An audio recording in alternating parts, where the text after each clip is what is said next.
Good evening, everybody, and welcome to another Sunday scaffolding session. I hope you've got your ears tuned in tonight because we're going to learn another step of how to do the second step of our 3 daily success habits. And the second step is to talk to people and deal with people. In other words, be people smart. And tonight we're going to learn how to listen to people. And we've got 2 guys talking tonight, or 2 people talking tonight, 1 guy and 1 lady.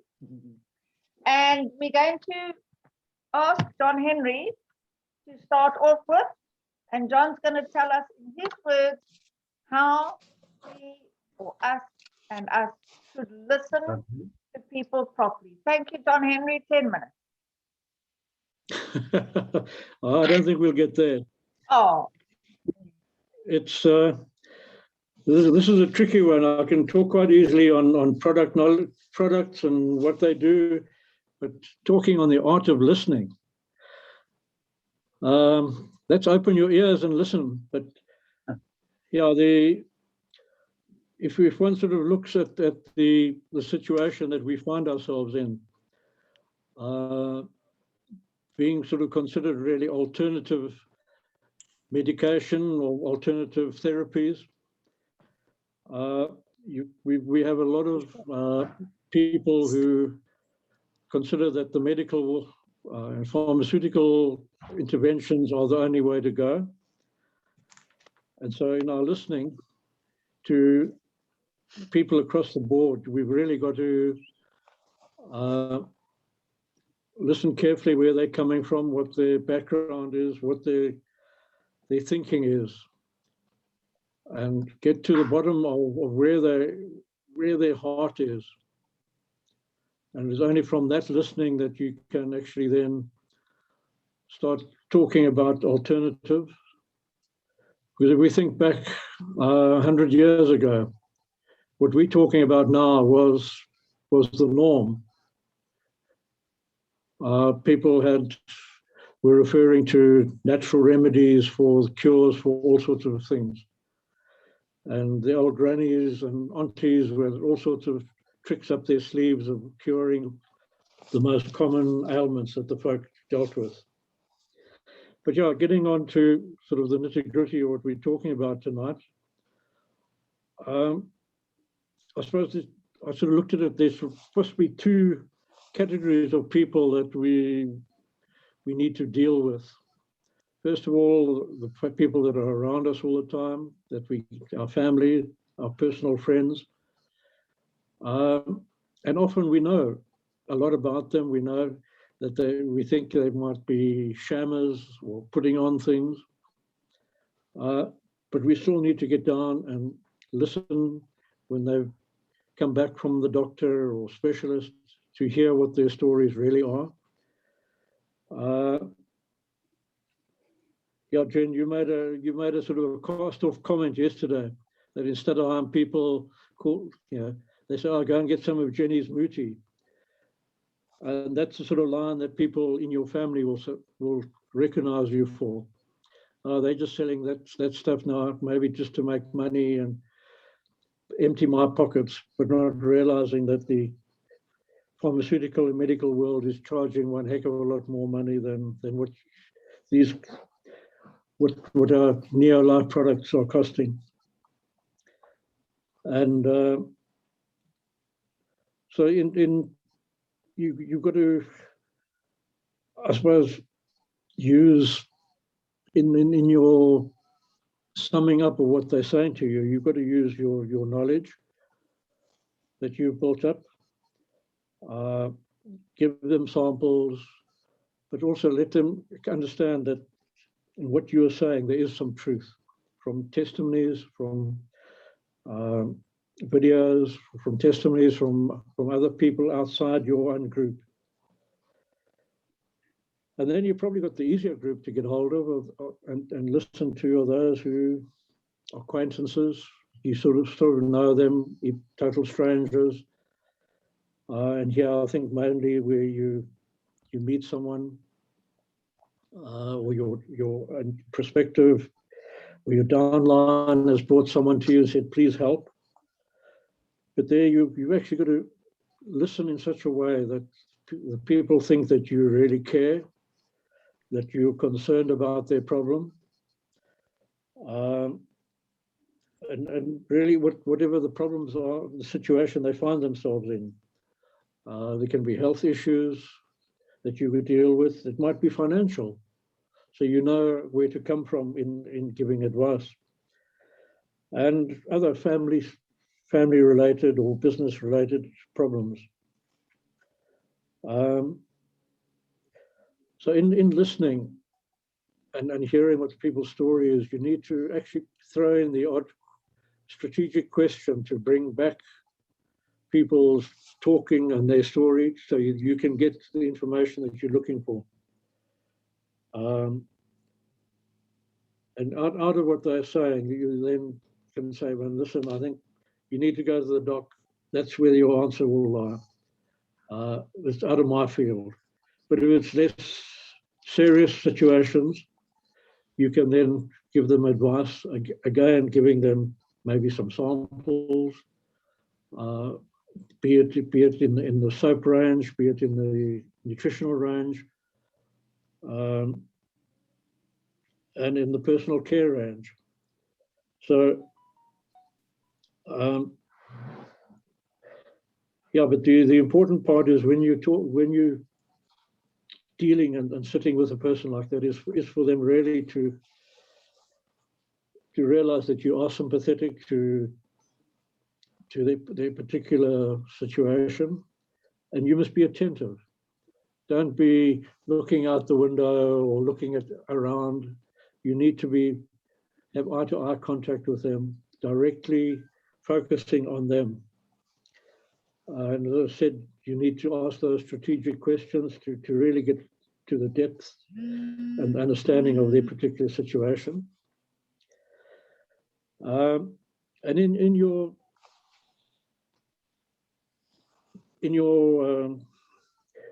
answering or speaking back to them, don't give the impression that you're a Mr. Know-all. You can put your answers over in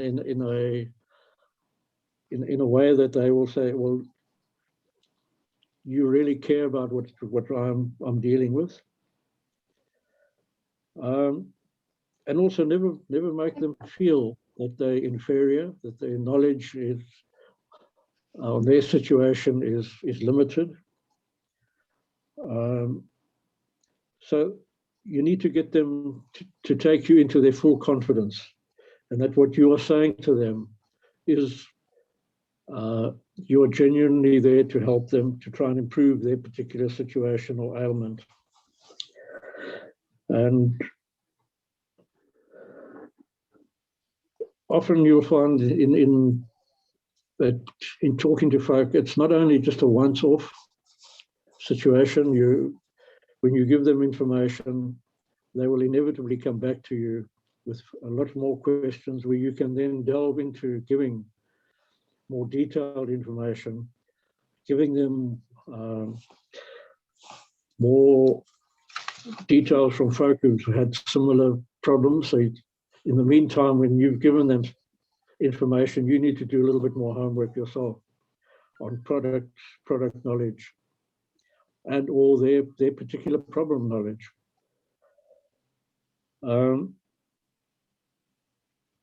Yeah, you know, I think an important thing is to realize that we all come from very different, or have very different mindsets, depending on where you've grown up, how you've grown up. So it's important to take those differences into account in your relating to people. And just something for us oldies, always take a spare battery for your hearing aid. Thanks, Jen. Thanks so much, guys. Well done, John. Well done. Oh, I'm proud of you. Well done. Very good. Thank you. You don't know how long that's taken me and how much sweat I've... Anyway. Well done. This old farmer's forgotten how to talk.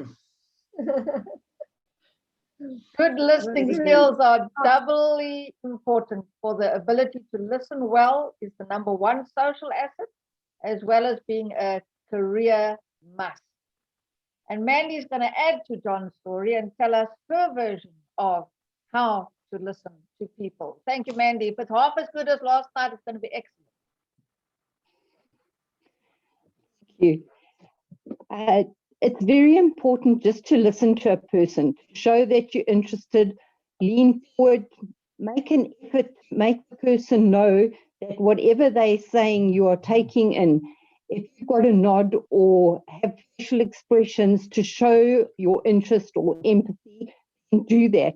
But don't come across as being two-faced or not interested, and don't multitask.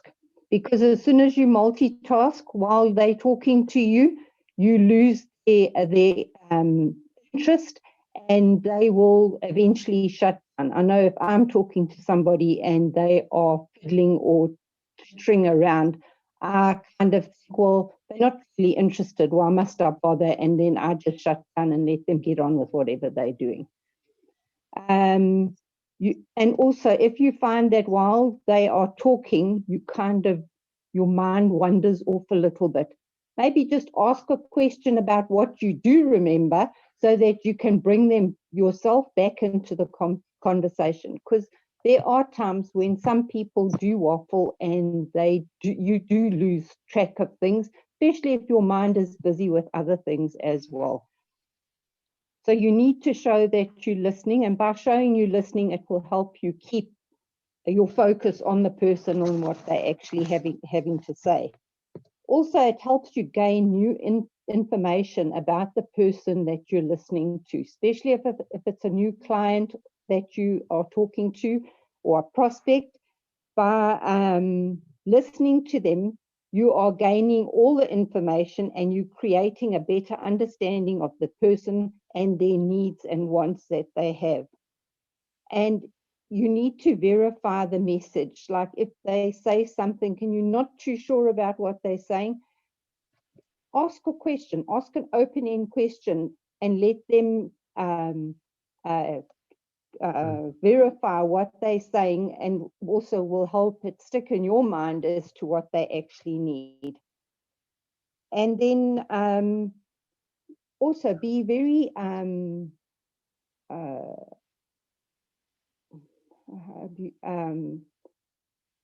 truthful. Don't lie. Don't act as if you're over intelligent or anything. Just be yourself and just be a friend and show you caring. Thank you. Well done, Mandy. Yes, absolutely. Well done. So let's just quickly summarize this, and then the floor will be open. The 5 rules for skillful listening are: look at the people who are talking to you and keep looking as long as that person is talking. As Mandy said, look in their face. Listen intently, lean towards the speaker, ask questions, verify what they're saying. Don't interrupt and don't change the topic. That's a very important one. In commenting or joining in the talk, use you and your, and not I, me, mine. Don't let it be all about you. Talk about them, make them feel important. I've been entertaining a grandniece today, and when she talks, then I say to her, and then, and what next? And what else are you saying? And she's listening to me and she's talking back. I don't know what she's saying, but she was telling me her story. And she obviously realized that I was listening to her. And God gave us 2 ears and 1 mouth, which means listen double and talk once. Don't talk too much. And I'm very, very, very, very, very guilty about that. I talk too much and I need to shut up. Don't laugh, John, but it's true. No. Yeah. Are you embarrassed? Yes. Oh, Shame. to change the subject, anybody else on this panel know something about listening can add to it? Just listening to what they're not saying rather than actually what they are saying. we find that quite a lot of people, I'll just give you an example. When John was in direct sales, he went to this place which was really, really poor. And I mean, he was selling marble plaster for the outside coating. It was an expensive product. And there they were sitting in the lounge with one big box in the middle and a whole lot of coat boxes on the outside. And that's what he was doing his presentation on. When he gave the amounts, he looked in their eyes and he said, well, this is how much it is. And sort of thought, well, yeah, this is a no-go. Well, the guy sort of jumped up and went away. And John said, oh my gosh, I've given him a heart attack. He came back with the cash. Wow. Now, when I'm talking about the money, I'm talking about thousands. I'm not talking about 690 Rand. People have got their own priorities. I think John said, you must just try and get to where they're coming from. And they have been saving, which John didn't know, they have been saving to upgrade their home. So, you know, he could have just there and then thought, well, I'm not even going to speak to this person because really I can see they don't have money. The yard was terrible and the house was really run down. So, yeah, sometimes we make up our minds of what people actually want. That also goes with products. They might not want product. They might need a business first. They need to make money. And there we're selling them all sorts of products. The other thing is that they might need products, but we are so adamant that they need the business so that they can get the product cheaper, that we push the business and we lose the sale. So yeah, it's very important to really read body language as well, because a lot of people, they don't tell you exactly what the problem is, especially when it comes to finance. No one likes to say, listen, I'm broke and I owe so much money. They don't like to tell you that. So you'll get around it some way and it'll come out. But if you're listening, you'll pick up the clues. So you need to sell the benefits. Okay, And Sorry. you need to sell the benefits, first of all, Yes. of whether it's Yes. business or product. And as I say to Yes. my downlines, it's not up to us to decide what somebody can or cannot afford. We need to listen to what they're saying, streamline it accordingly, and only if they bring up the cost factor do you mention it. Until then, you simply listen to their story, listen to what they need, maybe not what they want, but what they need, and then tell them what they need, why they need it, and they can decide whether or not they can afford it. So Sean, if you're going to approach someone now, and maybe this is to the rest of the people, they've asked to meet you, you've set up a time to meet, and the first thing they say to you is, what's this going to cost me? What I normally tell them, my first response is, to talk is going to cost nothing but time. Once we've spoken, once I've understood what it is that you are looking for, then we can talk cost. Until then, we will not talk money. I want to know what is your problem and how can we, because it comes from both of us, work around it. Yeah. Okay. Can I say something? Go for it. Please, you're done. Something that I was thinking of, sorry, when I went through this, and I often think of this in my dealing with talking to people, whether it's business or another topic, is that and if you want to listen, and also last week we want to agree and not disagree, we really need a lot of patience. Sometimes I found that people speak so much about their mindset about something, their convictions, they don't really give you time to talk or to ask a question. And instead of then just interrupting them or let this thing get uncomfortable, we must always remember that we have to let them talk. Sometimes you just don't get a chance even to ask a question in between. And if you really gave them all your attention and they see that you're really listening to them, you know, it's a beginning of starting a good relationship. And often you can, if you didn't achieve any much by putting forward your point of mind, point of view, or giving advice, there's always an opening to talk to them again. And they will be willing to talk to you again because you haven't argued with them. If you know what I mean, basically that. And then another thing, also if they talk and they have their conditions, instead of then, and I think John or Mandy shared this, of telling them your view or what is good about you, ask them, think of asking the right questions. So when you ask, you don't tell. And then they can answer. And that will also give them the opportunity to, it will open a door to further the conversation. Okay, we can, yeah. And then I just want to say this, sorry, another thing. It's a good thing if we in these sessions can actually report back. You know, we try to apply this. Now, I've tried to apply last week's being agreeable, and I had two very long conversations. It was not product, it was other things. And I really had a battle because I didn't agree. It was very difficult, but at the end, I just kept on listening, and said one or two things. And even now with this one, we can come and maybe leave 5 minutes for somebody if they want to say, you know, they've applied it and wow, they're proud of themselves. They applied it, or it worked, or it didn't work. Okay, that's all from me. Thank you. And when you're listening to somebody, ask questions and say to them, this is what I'm hearing you saying. Am I correct? Or I understand that you're looking for X, Y, Z. Is that correct?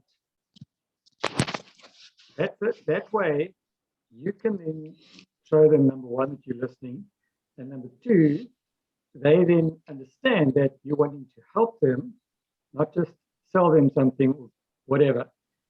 And that way you can clarify and sometimes dig deeper, because if you read the Zig Ziglar books and Frank Bettke books, there's always, they'll say, no, I'm not interested. May I ask you why? Or in addition to that, is there a reason why? And I'm hearing you say X, Y, Z. May I ask you, what is the issue with X, Y, Z? And could we maybe clarify what it is that you're actually looking for? And that way it seems to work quite well as well. And things like that. How do you handle that? Anybody else? So this week, we're going to learn or put into practice the 3 steps. Analyze yourself on the techniques listed below. Check all the techniques you need to improve on. And then for 1 week or longer, practice these winning techniques until they are your habits. And the techniques are, I will look at people eye to eye when they are talking. I will listen intently and lean towards the speaker. I will ask questions. I won't interrupt or change topics. And I will commit using you and yours. And let's see how it works this week. And our business is TTP, talking to people. And to talk to people, we need to listen to them first. Often I get asked this, but how do we find the people? Just listen. People love talking about themselves. People love complaining. How are you? Oh my gosh, have you got an hour to listen of how they are really? And then you can deal with what they are talking about. Somewhere along the line, it's going to come out that they've got sore knees or sore back, or their eyes are not so good, or their memory's not so good, or their hair's falling out, or the kids are always sick, or there's no money at the end of the month, or whatever. And then you can pick up on those things that they've been talking about and actually use the information that they've given you to be able to put your business forward for them and give them a solution to all their sad problems that they've got. And at the end of the day, you've got a friend as well as a business partner. John, you wanted to say something. John Cunningham. Okay. Okay, good evening, everyone. You've got to also find that a lot of people will put a smoke screen about their answer, and you've got to try and find out what is the real reason. Now, I like what Jenny said about going, and have you got anything to add about that? But silence is also a very good method to know that you are listening. So if someone is talking to you, take time to think about what they said, and that requires a lot of courage just to keep quiet for a minute. A lot of people will just fill that gap quickly with whatever, but you're not going to have the real reason. So someone, if they say it's this or that, or they give you their excuse, which they're hoping will suffice for you to back off, because they don't want to really tell you the real reason. And how are you going to get the real reason? It's what Jenny said. Is there anything else you want to add on that? Or In addition to that, why do you say that? They give you a reason. Would you like to just to clarify thinking, and you can repeat what they said, but why do you say that? Why do you think that? That means you are listening, and when you get the response, normally after the second time, you get the real reason. Then you can action that. If they give you a smoke screen and you give them all ABC answer, yeah, that's fine. Then you're not going to find out exactly. It's a red herring to drag you away. Thank you. and you don't always have to have the answer straight away.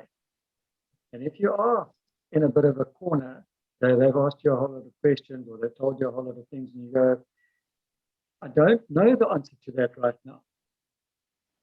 May I get back to you after I've done some research? I think they will be more willing to listen to you the next time. Because if you just rattle off almost script-like, it's a little bit like talking to a call center agent.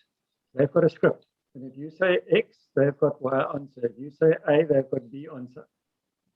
And life isn't like that. You also got to have a really good memory of listening. Because sometimes they've said something in the first 30 seconds, but 10 minutes later they've now quit talking. But the important thing was in the first 30 seconds, you've got to be able to remember those key points and go back to that and say, now you mentioned whatever when we started our conversation. May I ask more questions on it or whatever? Yeah, I like what John was saying. John shared. Just that John, the way you put it was really good. Don't be a know-all. Now that might be very difficult for somebody who, like Sean and Jenny, who are in the medical field. They do know it all. They've studied it. No. I should think it's more difficult for you guys than for us who really don't know it all. You know, we can say, well, we can always ask our advisor and we'll get back to you. I'm just calling my consultant. That's my normal word. Yes, my consultant or my advisor or my doctor. Yeah. Jamie, you must remember, we give it to them simply. The medical people will give you the long explanation. Yeah. I just say to them, suck it up and get used to it. You're old. Take it or leave it. No one Yeah, does. Kaz, I don't.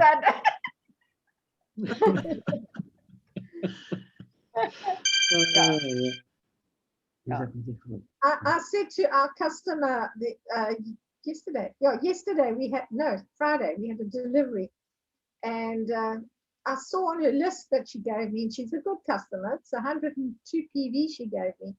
I said to her, I see you're not you haven't got vitamin C. Why haven't you got vitamin C? She says, oh, I don't know, do I order that? So I said, well, you usually do. And you know, as we get older, we need it. We need to keep ourselves together, otherwise we're going to fall apart. So she said, you better get me one. Well so done. yeah, it's nice to sort of lighten the problem. So yeah. No, we've got to So listen, and we ride on their complaints per se. We're in the right business because every human on this planet needs nutritional supplements. Every human on this planet washes themselves and their clothes and their houses, hopefully. Every human on this planet has grandchildren or children. So every human on this planet needs something that we've got, and we can offer it to them. So whatever they say, we can help them because we have the solution to most of the problems that people present to us financially, home cleaning, children, hair, face, wrinkles. We've got it all. We've got the solution for most of it. Okay, guys, our Can I time. just ask a question? Yes, Mandy. What do you say to a person when they say to you, oh, is that like herbal life? No, No, it's not. No, much I better. know it's not, but what do you say to them? Because you also don't Yourself, want to run down other people's products. We know ours is better. I say, Mandy, I don't know Herbalife, but Neolife is whole food, wada. And I tell them about my products and I say, why don't you compare Herbalife to ours? You know Herbalife, Yeah. I know Neolife. You compare it and you make the decision. no, exactly. My answer to that is, it is similar to Herbalife, apart from the fact that they've both got life in the name, in that we work on a similar marketing plan, and they're also a nutrition company. Apart from that, I'm not prepared to compare them. But Just I can ask tell another you, question. yeah, but I can tell them that Neolife has been around longer than Herbalife. And then with go no ahead. lawsuit against them. And then you can ask them, but why do you ask that question about, are we similar to Why? Herbalife? Wow, what do you know about Herbalife? I would just give them Barry's phone number. Very silent No, you know, tonight. yeah, the idea is to say, please don't insult me. I am also listen, an serious- ex-Herbalife.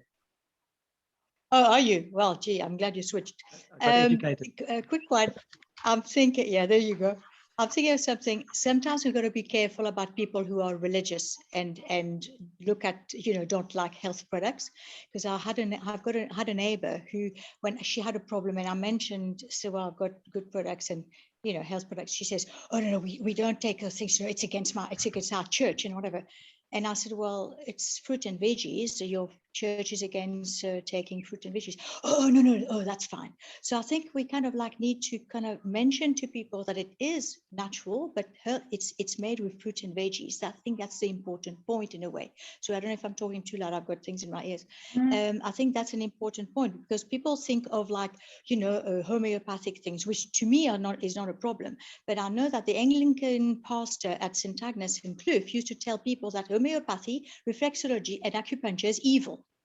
So you got to be careful. People follow people like that, and look, each to his own. I don't know what other people believe and whatever. But if you have a guy who pumps your head up with something like that, then somebody comes and says herbal products, you think homeopathy, and people obviously are going to look at us funny, So reinforced fruit and veggies, I think, make a big difference, And John Miller had an interesting. It worked there anyway. Yes. John Miller had a very interesting comeback on that. When they were discussing something other with a group of dietitians, the dietitians were insisting that, but you can get everything you need from food. And he said, we did. And they said, but we need to have food. He said, we do. And eventually they got the message that we are using food. It's just in a focused, concentrated tablet form. It's not synthetic. It's not anything funny. Yeah, just to reinforce what is not in the food these days. That's why I say Yeah. people say, "Oh, I eat very well." I say, "Yes, but the food is not what it used to be," and that sort of thing. But gently, Yeah. just to say, Bye, well, everyone. very good. Have a great week. Time up. We're about to bomb out with everybody. Okay, guys. All right. All right, guys. Yes. Have a good Everybody, evening. bye. All Well right. done, well done, See you John. Well done, Tuesday. Mandy. Uh, Well done, Bye. everybody. See you Well Tuesday. done. Thank you. uh, Good night.